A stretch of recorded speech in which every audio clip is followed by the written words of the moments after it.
여러분, 지난 한 주간 어떠셨습니까?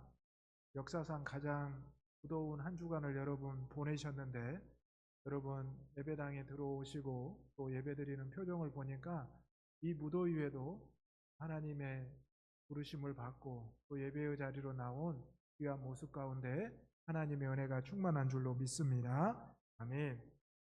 여러분, 무더위의 어원이 뭔지 아십니까? 무척 더운, 무척 심한 더위, 이렇게 생각하셨습니다. 제가 하도 더워서 검색하다 보니까 무더위가 물 더하기 더위랍니다.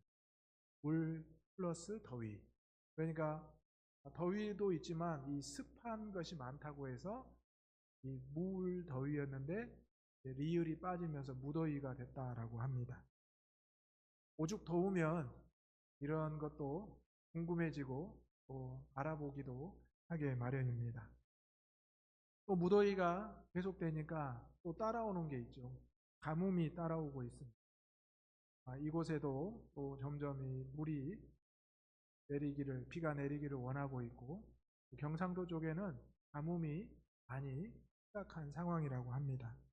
어제 잠깐 돌풍과 함께 비가 내렸는데 혹시 보셨습니까? 저도 목양실에서 말씀 준비하다가 갑자기 바람 소리가 나고 빗소리가 나서 봤더니 엄청난 바람과 함께 비가 내리고 있더라고요. 이게 아마 국지적으로 내리는 비라서, 태풍 때문에 내리는 비라서 보지 못하신 분들도 있으리라 생각이 됩니다. 이렇게 이 무더위 가운데 우리가 겪는 여러 가지 어려움을 아마 이번 한 주간, 지난 한 주간 다 경험했으리라 생각이 됩니다. 이 한 주간을 보내고 다시 주예전에 나온 저와 여러분에게 이 무더위보다 더 크신 하나님의 시원한 은혜와 능력이 오늘 임하기를 소망합니다. 아멘. 우리는 지난 2주간에 엘리야 선지자를 통해서 하나님의 귀한 사명을 감당하다가 크게 낙심하고 절망한 엘리야가 어떻게 하나님의 위로를 받고 회복을 얻어서 다시 사명을 감당했는지를 살펴보았습니다. 오늘과 다음 주는 히스기야를 통해서 하나님이 그를 어떻게 위로하시고 회복하시는가를 살펴보기를 원하는데요. 이스라엘은 출애굽을 하고 광야를 지났죠. 그리고 가나안 땅에 들어와서 7족속을 물리쳐 싸워 승리한 다음에 그 땅에 나라를 세웁니다. 그리고 사사시대가 끝난 다음에는 이스라엘 백성들의 요구로 사울이 첫 왕으로 세워지고, 그 다음에는 다윗이, 그 다음에는 솔로몬이 왕을 이어받습니다. 하지만 솔로몬의 아들 때에 나라가 분열이 되는데요. 북쪽의 10지파가 떨어져 나가면서 북이스라엘을 세웁니다. 그리고 남쪽에 유다와 시므온 지파가 남아서 두 지파로 남유다를 세우게 됩니다. 그래서 실상으로 보면 땅의 3분의 2 이상이 북이스라엘이 차지하게 됩니다. 나중에 이 북이스라엘은 사마리아 땅으로도 불려지게 됩니다. 그리고 이제 이 두 나라가 잘 살아가면 좋을 것인데, 북이스라엘은 완전히 가나안 땅, 이방의 풍속을 쫓아서 하나님을 떠난 삶을 살아갑니다. 그러다 보니 이제 하나님의 은혜가 떨어지고 그들이 이방에 완전히 동화되어서 아수르라는 나라, 여러분 사내립이 8만 5천 명 나중에 나오는데요. 이렇게 등장할 정도로 아수르 제국이 이 나라를 침공해서 결국 북이스라엘이 멸망하게 됩니다. 북이스라엘이 멸망에 그치지 않고 이제 이 아수르는 더 내려와서 남유다까지 정복하고자 합니다. 남유다는 이미 이제 많은 도시들을 뺏기고 이제 예루살렘만 남아서 예루살렘을 사내립과 18만의 대군이 포위를 하게 됩니다. 결국 히스기야는 이러한 18만의 대군을 물리칠 수 없는 방법을 찾지 못하고 하나님 앞에 기도하고 또 구합니다. 하나님께서는 놀랍게도 히스기야와 백성들의 기도를 들으시고 이스라엘을 멸망시키고 남유다를 쳐들어왔던 이 사내립 18만의 5천의 군사를 하나님의 능력으로 물리치게 됩니다. 결국 이렇게 큰 은혜를 입은 히스기야와 남유다는 하나님을 높이고 찬양하게 됩니다. 그러면 우리가 생각해 보면 남유다와 히스기야가 큰 고통을 겪었지만 하나님의 은혜로 구원을 받았습니다. 그러면 거기에서 끝나고 감사하고 행복해야 되는데 안타깝게도 히스기야 왕에게 중한병이 찾아오게 됩니다.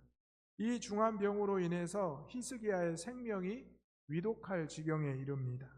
그러면 여러분 어떻게 하겠습니까?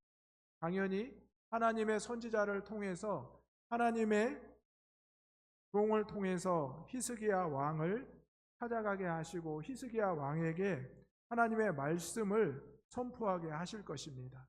그러면서 하나님께서는 히스기야 왕에게 어떤 말씀을 선포하게 되냐면 바로 이사야 선지자를 통해서 그의 생명을 정리하고 그의 집을 정리하라는 죽음을 선포하게 됩니다.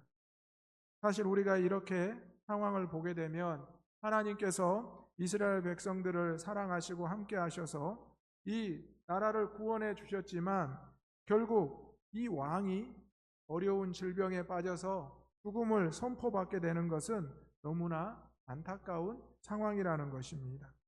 히스기야도 모든 신하들도 백성들도 생각하기를 우리 왕이 중한 병에 걸렸지만 하나님의 선지자가 오셨으니 하나님의 능력으로 병을 고쳐주실 것이다.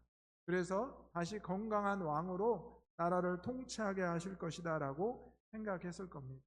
저와 여러분도 당연히 그렇게 생각하지 않겠습니까? 엄청난 군사의 위협에서도 하나님의 방법으로 싸우지 않고 승리하게 하셨으니 왕의 질병 역시 하나님께서 말 한마디면 치료해 주실 것이다. 그런데 여러분 오늘 본문의 1절의 말씀을 보면 히스기야 왕에게 하나님의 선지자 이사야는 집을 정리하라 내가 죽고 살지 못하리라 이렇게 말을 하고 돌아가 버립니다. 이것은 히스기야 왕에게 청천벽력과 같은 절망적인 사망 선고입니다. 그때 히스기야 왕은 어떤 행동을 했느냐? 오늘 첫 번째 우리가 볼 기도의 제목은 세상이 아닌 하나님만을 바라보는 기도를 드렸다라는 것입니다. 2절의 말씀 다 같이 읽겠습니다. 시작. 히스기야가 낯을 벽으로 향하고 여호와께 기도하여 이르되 아멘. 히스기야는 다시 한번 하나님 앞에 나아갑니다. 이 답답한 현실에서 설상가상 엎친 데 덮친 격으로 히스기야 왕에게 연이어 닥친 이 시련들 앞에서 히스기야가 할 수 있는 것은 기도밖에 없었습니다. 우리 믿는 그리스도인들도 마찬가지입니다. 내가 하나님의 은혜로 믿음으로 잘 살아가려고 노력을 했는데 뜻하지 않은 고난을 받았습니다.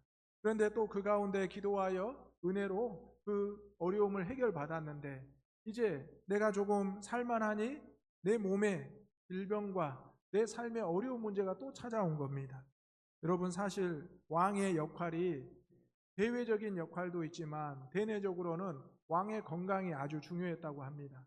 그래서 우리가 사극을 보거나 또 옛날 시대를 표현한 영화를 보게 되면 왕의 잠드는 것, 깨어있는 것, 아침, 점심, 저녁, 밤중까지 모든 것을 관리합니다. 심지어 먹을 때는 은수저로 먼저 먹어보기도 하고 심지어 배설을 하면 그것을 맛보기까지 했다라고 합니다. 이처럼 왕의 건강에 대해서 그만큼 중요한 것이 동서고금을 막론하고 모든 지도자들의 모습이었습니다. 그런 히스기야가 이런 중병에 걸렸고 하나님의 선지자도 죽음을 선포했으니 얼마나 어려운 상황입니까? 그때 히스기야는 하나님을 바라보며 찾고 기도합니다. 세상에 그 어떤 것을 구하지 않았습니다. 그리고 히스기야가 특별한 모습을 보이는데요. 오늘 2절에 보면 히스기야가 낯을 벽으로 향하고 이 벽으로 향하였다라는 것은 오늘날에는 면벽 기도라고 이야기도 합니다. 이 기도의 방법 중에 하나로 알려져 있는데요. 이 면벽 기도는 말 그대로 벽을 대하고 기도하는 건데요. 이 면벽 기도의 특징이 몇 가지가 있는데요. 바로 하나님께만 집중한다. 즉 세상을 차단한다라는 뜻이 있습니다. 세상의 모든 도구심과 통로를 차단하고 사실 왕으로서 동원할 수 있는 사람들, 수단, 방법, 세상의 우술들이 있었을 겁니다. 하지만 그동안 의지했던 모든 인간적인 기대와 시선을 완전히 거두어들이고 세상의 것을 내려놓는다는 것을 의미합니다. 두 번째 면벽 기도의 의미는 오직 하나님만 바라보겠다라는 겁니다. 여러분, 우리 주변에도 지금 이렇게 벽이 둘러싸져 있잖아요. 여러분 지금 뭘 보고 있습니까? 벽을 보고 있습니까? 십자가를 보고 있습니까? 아니면 저를 보고 있습니까? 히스기야는 지금 벽을 보고 있는데요. 사실은 벽을 보다 보면 아무것도 보지 않는 것과 마찬가지죠. 오직 우리 그리스도인이 이 면벽 기도를 한다는 것은 하나님만, 오직 하나님만 바라보겠다라는 것입니다. 벼랑 끝에 서 있는 히스기야, 사방이 막혀 있는 이 벽 가운데 있는 이 히스기야의 모습은 골방에서 기도하는 우리 선진들, 성도들의 모습, 그리고 예전에 산기도에 올라가서 나무를 붙잡고 또 동굴에 들어가서 기도하던 그 모습이 생각이 납니다. 면벽 기도의 세 번째 의미는 하나님 앞에 내가 직접 호소하는 겁니다. 지금 내 눈에는 벽밖에 없고 벽 앞에는 내가 있는데 누가 나를 위해서 기도해 줄 수 있겠습니까? 선지자도 죽음을 선포하고 떠나지 않았습니까? 하나님 앞에 직접 호소하는 기도를 히스기야는 했는데 오늘 말씀의 3절에 보면 여호와여 구하오니 내가 진실과 전심으로 주 앞에 행하며 주께서 보시기에 선하게 행한 것을 기억하옵소서 하고 히스기야가 심히 통곡하다. 지금 히스기야 옆에는 아무도 없을 겁니다. 왕비도 또 자녀들도 신하들도 오직 벽을 바라보면서 하나님 앞에 호소하며 바라보며 통곡하고 있는 그 모습, 오늘 저와 여러분이 세상에서 고난을 겪고 또 이겨내고 다시 고난을 겪었을 때 우리가 할 수 있는 모습입니다. 사랑하는 성도 여러분, 문제 없는 인생은 없고요. 문제가 끝났다고 해서 또 문제가 없는 인생도 없습니다. 어쩌면 문제를 해결했는데 점점 어려워지는 게 우리 인생의 문제인 것 같습니다. 신앙생활도 마찬가지입니다. 신앙생활하면 만사형통하고 모든 문제가 기도만 하면 다 해결을 받을 것 같는데 이상하게 어려워지고 그 다음 문제가 더 어려워지고 점점 어려워집니다. 그런데 여러분, 우리가 여기에서 낙심치 말고 절망하지 말 것은 그러한 가운데 우리의 믿음은 더욱 깊어지게 되고 우리의 은혜는 더욱 깊어지게 된다는 것입니다. 여러분, 하나님이 주시는 고난, 내가 겪는 고난, 모든 것을 하나님 앞에 맡기고 기도하며 나아가시기를 소망합니다. 두 번째로 우리가 기억할 것은 하나님은 우리를 낮게 하시고 올라가게 하시는 분입니다. 5절의 말씀 다 같이 읽어보겠습니다. 시작. 너는 돌아가서 내 백성의 주권자 히스기야에게 이르기를 왕의 조상 다윗의 하나님 여호와의 말씀이 내가 내 기도를 들었고 내 눈물을 보았노라. 내가 너를 낫게 하리니 내가 3일 만에 여호와의 성전에 올라가겠고. 아멘. 아멘. 이사야 선지자는 히스기야에게 집을 정리하라, 이제 내 생명이 살지 못하겠다 하고 왕궁을 떠납니다. 그리고 이제 자신이 이제 있는 성읍으로 돌아가는 과정에 있는데요. 그때 하나님의 말씀이 이사야 선지자에게 임합니다. 그것은 바로 히스기야의 통곡하는 기도, 히스기야의 간절한 면벽 기도가 하나님 앞에 상달이 된 겁니다. 그때 하나님의 말씀이 이사야에게 임하였고 돌아가라고 하십니다. 그래서 이사야에게 돌아가서 어떤 말씀을 하라고 하냐면 내가 내 기도를 들었고 내 눈물을 보았노라. 여러분 이 시간 한번 따라서 해볼까요? 내 기도를 들었고 내 눈물을 보았노라.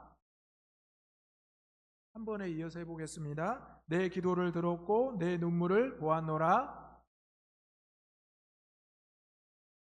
아멘. 하나님께서 히스기야의 기도를 들었고 히스기야의 눈물을 보았다는 겁니다. 여러분 얼마나 놀라운 은혜입니까? 얼마나 놀라운 하나님의 역사입니까?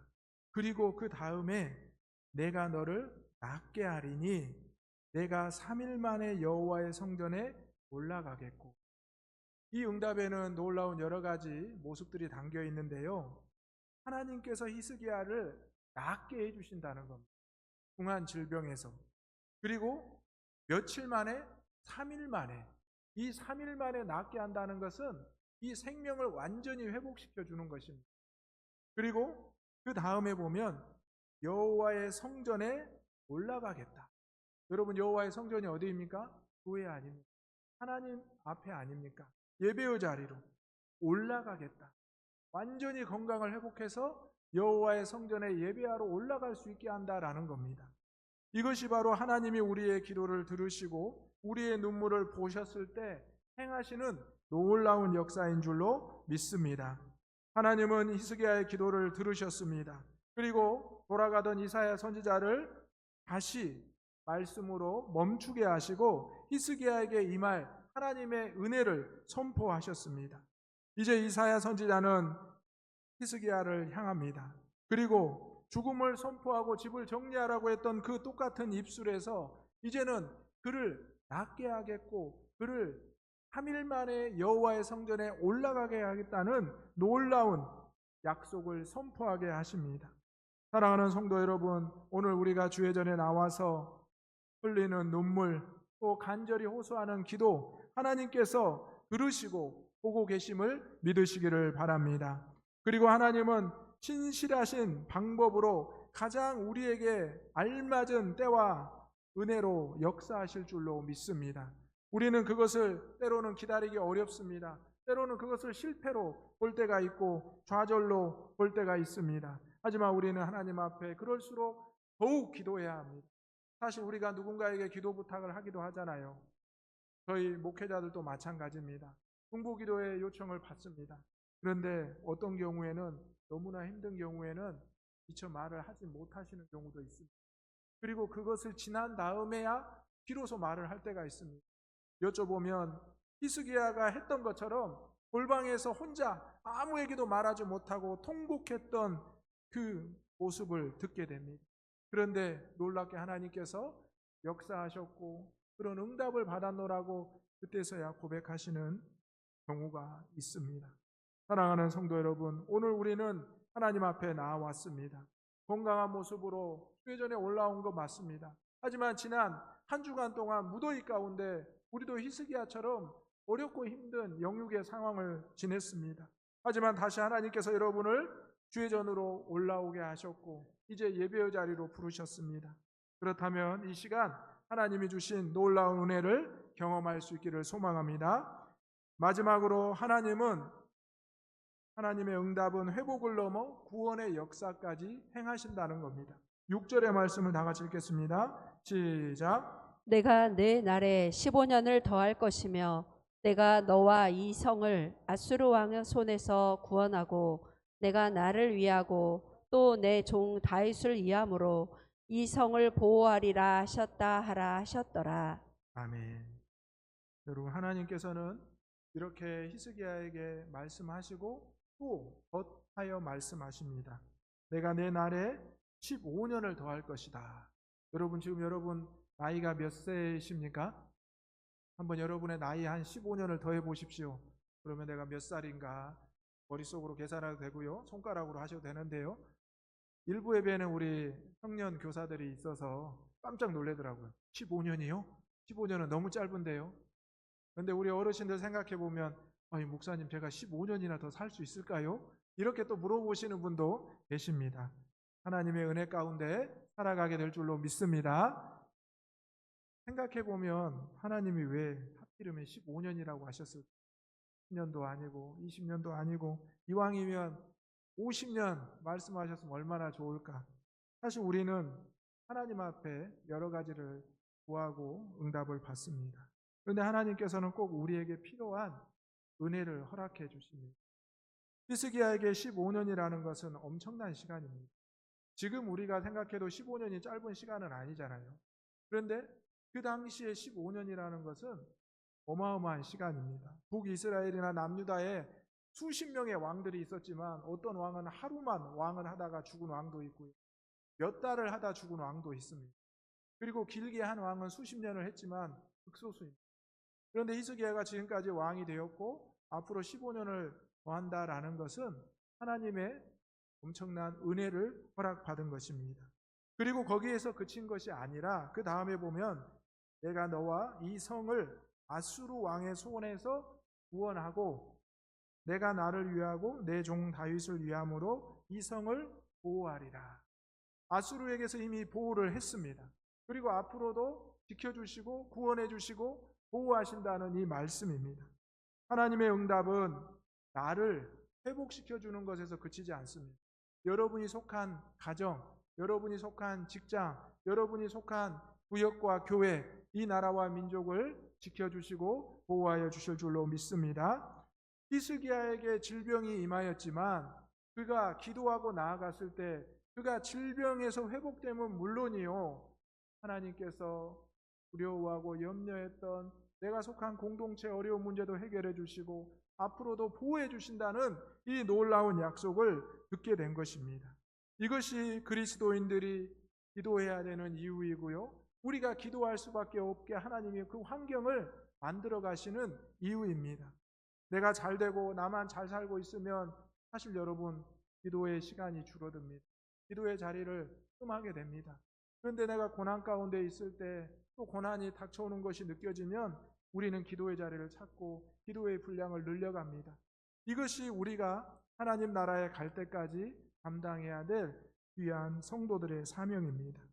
오늘 하나님의 응답은 나의 영육의 건강뿐만 아니라 우리의 모든 공동체, 모든 이웃들에게 향하고 있다라는 것입니다. 오늘 하나님께서 히스기야에게 향하였던 이 놀라운 고난과 또 위로와 회복이 저와 여러분에게 나타나기를 소망합니다. 아멘. 그리고 이제 마지막 7절에 보면 이사야가 무화과 반죽을 가져다가 상처 위에 놓으니 나았다라고 합니다. 여러분, 하나님 앞에 기도하고 응답받은 후에 이사야가 보여주었던 행동은 무엇입니까? 근동 지역에서는 이 무화과 반죽을 피부병이 심한 곳에 올려놓았다라고 합니다. 그러면 낫기도 했던 우술의 방법이었다고 합니다. 오늘날에도 마찬가지입니다. 우리가 하나님 앞에 기도하고 하나님의 은혜를 구합니다. 그리고 나서 우리는 의사에게 가고 약사에게 가고 또 다른 세상의 치료 방법을 동원합니다. 이것의 순서가 분명히 있습니다. 하나님 앞에 기도하고 또 세상의 치료의 방법을 구하고 얻는 것입니다. 오늘 하나님께서는 이사야 선지자를 통하여 절망을 선포했지만 회복을 선포했고 치료의 방법을 가져다 주었습니다. 오늘 저와 여러분도 이러한 하나님의 은혜를 회복할 수 있고 모든 것이 하나님의 은혜 가운데 살아갈 수 있기를 소망합니다. 아멘. 기도하겠습니다. 사랑과 은혜가 풍성하신 아버지 하나님, 감당할 수 없는 큰 문제를 해결받았지만 또 육신의 큰 질병으로 어려움을 당했던 히스기야 왕이 하나님 앞에 기도했고 그가 처음에는 죽음과 절망을 선고받았지만 다시 하나님의 회복과 생명을 허락받았습니다. 아버지 하나님, 우리가 지난 한 주간 가장 더운 한 주간을 보내었습니다. 무더위 가운데 영육이 지치고 힘들고 쓰러져 가는 것을 경험하였습니다. 아버지 하나님, 우리에게 다시 거룩한 주의 날 주의 전으로 인도하시고 하나님의 생명을 약속하여 주시고 선포하여 주시니 감사합니다. 우리의 생명과 삶이 회복되는 것뿐만 아니라 우리를 통하여 온 이 땅이 가정과 교회와 직장과 사업이 형통케 하여 주옵소서. 회복케 하여 주옵소서. 우리의 삶이 축복의 통로가 되게 하여 주옵소서. 예수 그리스도의 이름으로 기도하옵나이다. 아멘.